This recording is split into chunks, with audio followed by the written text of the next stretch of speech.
Okay, the last topic for a nucleophilic substitution reaction is what effect does it have if you change the halogen that is on the halogenoalkane? And really this just links back to a very simple concept, which is about bond strength. So way back when we introduced covalent bonding and we look at some of the data related to bond enthalpies and bond length, we see that one factor that affects the strength of a covalent bond is the size of the atom, where smaller atoms are able to get closer together and therefore have a stronger electrostatic attraction. So if we compare these halogens here, we should recognize that fluorine is the one that has the fewest energy levels and therefore the smallest atomic radius. And then as we go this way, we'd actually be going down the periodic table. And so we are increasing atomic radii of the halogen. And so as the atomic radius of the halogen atom gets bigger, the bond strength is actually getting weaker.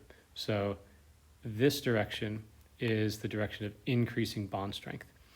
And so this has a connection to our nucleophilic substitution reaction, because the stronger the bond between the carbon atom and the halogen, that's going to cause a slower reaction rate for the nucleophilic substitution reaction. In our reactions, one of the things that has to happen is that the bond between the carbon and the halogen atom has to break, right? That's a heterolytic fission. And so that requires a certain amount of energy to break that bond. And so the weaker the bond is between carbon and the halogen, then essentially the lower the activation energy for the reaction and the faster the reaction rate for the nucleophilic substitution reaction.